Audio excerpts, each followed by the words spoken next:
सद्गुरू चरणांना नतमस्तक होऊन आपण या निरोपणास सुरुवात करूया. मायबाप सज्जनांचे स्वागत आहे. पहा, आज आपण आषाढी वारीबद्दल पाहणार आहोत. आषाढी एकादशीबद्दल पाहणार आहोत. नक्की आपल्या जीवनामध्ये ही आषाढी एकादशी आहे ती कशा पद्धतीने आपण साजरी करू शकतो. बघा, विठ्ठल म्हणजे भगवान श्रीकृष्णच आहेत ना, विष्णूंचा अवतार आहेत. आणि विठ्ठलाला आपण पांडुरंग म्हणतो, पंढरीनाथ म्हणतो.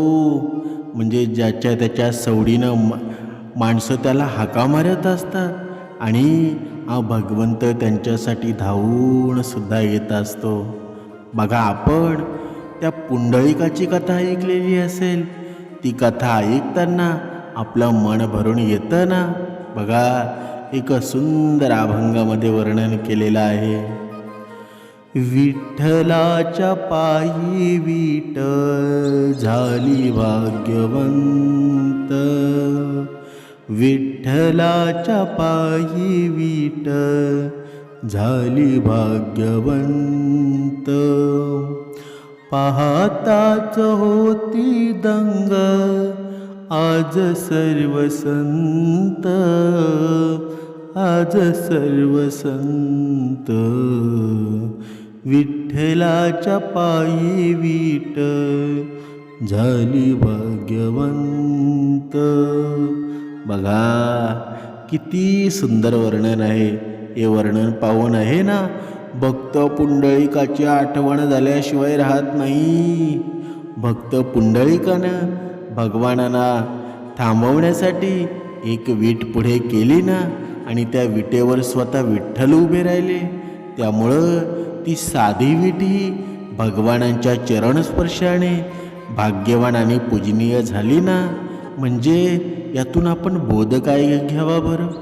जो स्वतःनं नम्रतेनं भगवंताच्या सेवेमध्ये अर्पण करतो, त्याचं जीवन सुद्धा त्या विटेसारखं पवित्र आणि भाग्यवान होतं. बघा, संत तुकाराम महाराजांनी एका अभंगामध्ये सुंदर वर्णन केलेलं आहे.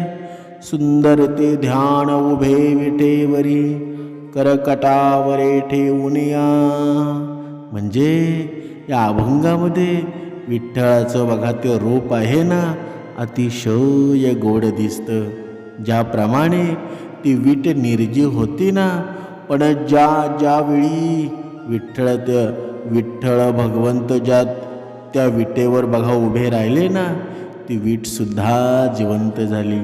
म्हणजे भगवंताच्या नामामध्ये जेवढी शक्ती आहे ना, तेवढी कशामध्येच नाही. म्हणजे विठ्ठलाचा आणि पुंडलिकाचा संबंध नक्की आला कधी? बघा, सुरुवातीला हा पुंडलिक होता ना, तो आपल्यासारखाच मनुष्य होता ना. तो आई वडिलांशी चांगलं वागत नव्हता. पण काही संतांचा त्याला सहवास लाभल्यानंतर त्याला आई वडिलांच्या सेवेचं महत्त्व समजलं ना. त्यानंतर त्यानं पूर्ण मनाने त्यांची सेवा करायला सुरू केली. पुंडलिकाच्या या निस्वार्थ सेवेमुळं भगवान श्रीकृष्ण विठ्ठल प्रसन्न झाले ना. ते त्याला दर्शन देण्यासाठी आले. त्यावेळी पुंडलिका आई वडिलांचं पाय दाबत होता. त्यानं सेवा अर्धवट सोडली नाही. त्याऐवजी भगवानांना नम्रपणे म्हणाला, क्षणभर थांबा, आणि जवळची वीट त्यांच्या दिशेने सरकवली. भगवान त्या विटेवर उभे राहिले आणि पुंडलिकाची सेवा पूर्ण होईपर्यंत शांतपणे वाट पाहत राहिले.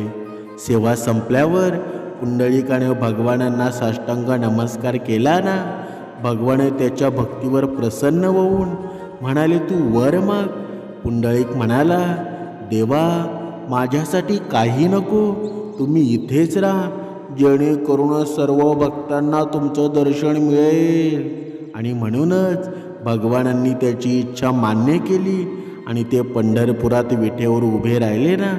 म्हणून आजही विठ्ठलाची मूर्ती आहे ना, कमरेवर हात ठेवून विटेवर उभी आहे. म्हणजे या आपण ही पूर्ण माहिती पाहिली ना, या माहितीतून आपण बोध काय घ्यावा बरं? आई वडिलांची सेवा आहे ना, हीच मोठी भक्ती आहे. तुम्ही कुठेही कोणत्या तीर्थस्थानाला फिरा, पंढरपूरला जा, आळंदीला जा, मोठमोठ्या मथुरेला जा, मोठमोठ्या स्थानावर कुठे जा, पण तुम्ही आईवडिलांची सेवा करत नसाल ना, तर सर्व काही व्यर्थ आहे. हे जग आहे ना, हे जग फक्त दिखावा करत असतं. पण जो अंतःकरणातून आईवडिलांच्या चेहऱ्यावर आनंद ठेवतो ना, सुख ठेवतो, तो खरा मनुष्य आहे. ती खरी भक्ती आहे. पण ते आपण सर्व विसरून जातो. खरी भक्ती म्हणजे कर्तव्य आणि भगवंतावरील प्रेम यांचा संगम आहे. निस्वार्थ सेवा आणि नम्रतामुळं भगवंत प्रसन्न होतात ना, नाहीतर होतील का बरं? बघा, तुम्हाला संत नामदेव आणि विठ्ठलांचा यांचा एक प्रसंग तुम्हाला सांगतो. संत नामदेव लहानपणापासूनच विठ्ठलाचे अनन्य भक्त होते ना. एकदा त्यांच्या आईनं त्यांना विठ्ठलाला नैवेद्य दाखवायला सांगितलं. नामदेव मंदिरामध्ये गेले. त्यांनी प्रेमानं ताट विठ्ठलासमोर ठेवलं आणि म्हणाले, देवा, तू जेव आता.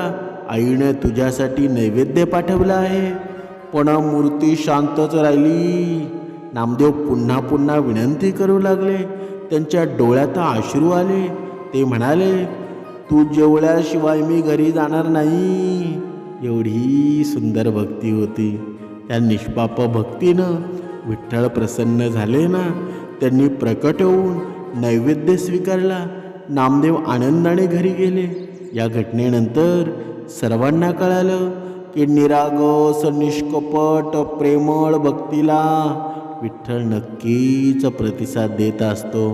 म्हणजे भगवंताला मोठे यज्ञ, संपत्ती काहीच नको असते. फक्त पाहिजे असतं ते निर्मळ प्रेम.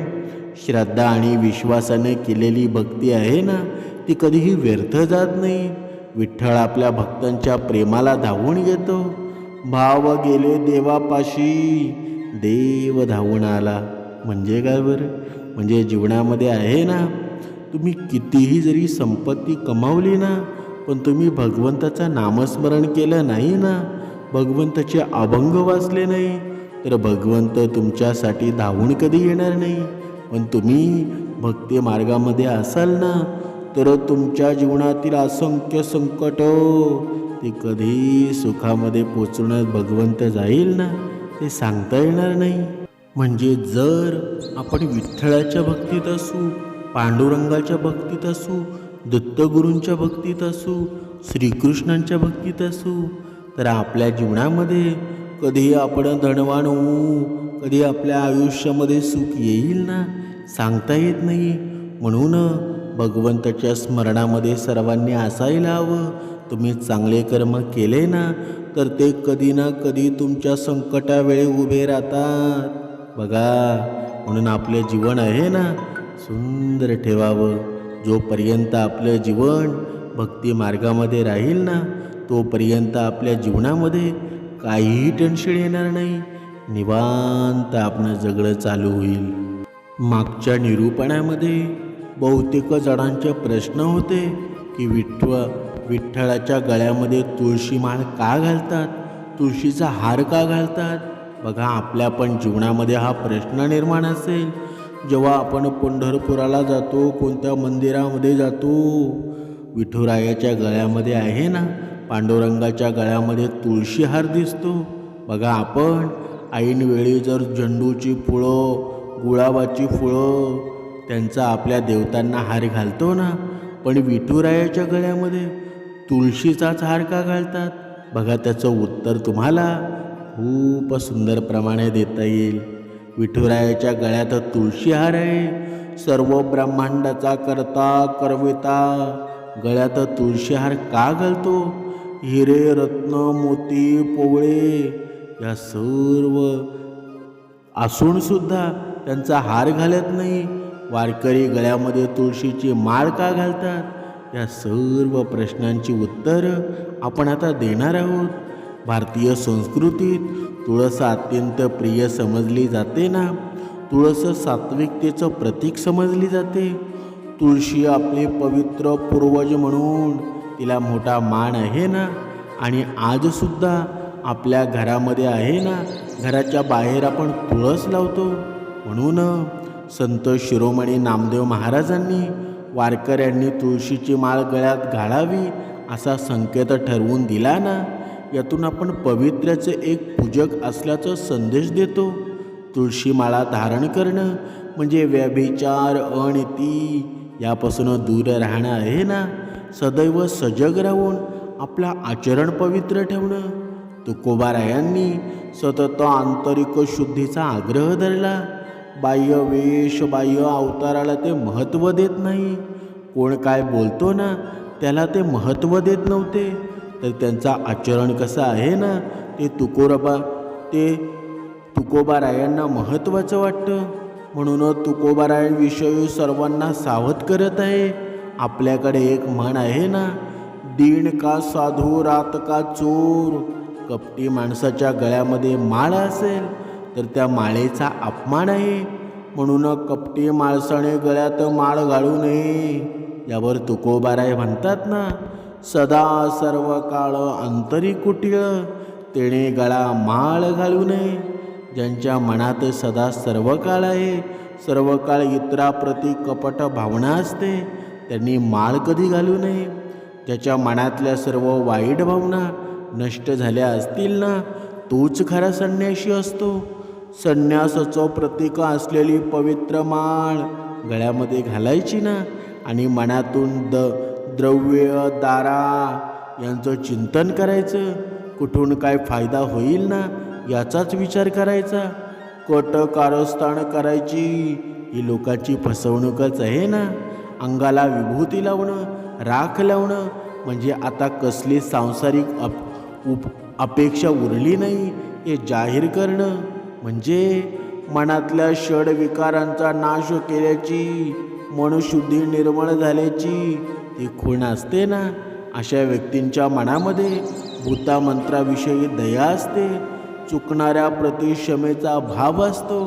मनात हे हवं ना, ते हवं अशी वकवक नसते. त्यामुळं मनात अपार शांतीचा अनुभव येतो. पण यापैकी काहीही नसेल ना, त्यांनी अंगाला राख लावून वैराग्याचा आवा आणू नये असं तुकोबाराय म्हणतात ना. म्हणजे एका अभंगामध्ये म्हणतात, तुका म्हणे चित्ती धरा रखुमाईचा पती, बाकी सर्व देव दूर सारा. म्हणजे जे कपाळी बुक्का, गळ्यात माळ घालून 1760 देवांना साकडं घालत फिरतात ना, ते वारकरी नसतात. वारकरी एका विठ्ठलाला सोडून दुसऱ्या कोणालाच भजत नाही. गाडगे बाबा कीर्तनात विचारायचे, देव किती आहे? लोक म्हणायचे एक. मग गाडगे बाबा विचारायचे की गावात खंडोबा आहे का? लोक म्हणायचे आहे. मग देव किती झाले? 2. गावात म्हसोबा आहे का? लोक म्हणायचे आहे. मग देव किती झाले? लोक म्हणायचे 3. गावात मर्याई आहे का? लोक म्हणायचे हो. मग देव किती झाले? 4. अशी सर्व देवांची मोजदाद करून झाल्यावर मग गाडगे बाबा म्हणायचे, मायबाप हो, 17 देवांचे नादाला लागू नका. गाडगे बाबा तुकडोजी महाराज यांनी तुकोबाराय पचवले होते ना. तुकोबारायांनी तोतंडाला कायम विरोध केला आहे. त्यांचा बाह्य कर्मकांडांना विरोध आहे. ते बाह्य अवतारावरून कोणाला भक्त मानायला तयार नाहीत. कपाळी गंध लावतो, गळ्यात तुळशीची माळ घालतो, रोज विठ्ठलाची पूजा धूमधडाक्यामध्ये करतो, घंट्या बडवतो, आरत्या म्हणतो, एकादशीला उपवास धरतो, नियमित वारी करतो. म्हणजे तो विठ्ठल भक्त असतोच असं नाही.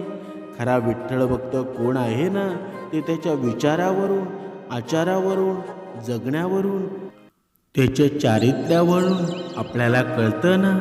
म्हणून आपल्या जीवनामध्ये आहे ना, भगवंताला प्रिय कधी होतो बरं? आता पहिली गोष्ट म्हणजे बघा, भगवंताला प्रिय असण्यासाठी आहे ना, आपण जीवनामध्ये मांसाहार करू नये, शुद्ध शाकाहारी असावं. कारण जेव्हा आपण शुद्ध शाकाहारी होऊन भगवंताची भक्ती करतो ना, तेव्हा ते भगवंताला मान्य होतं.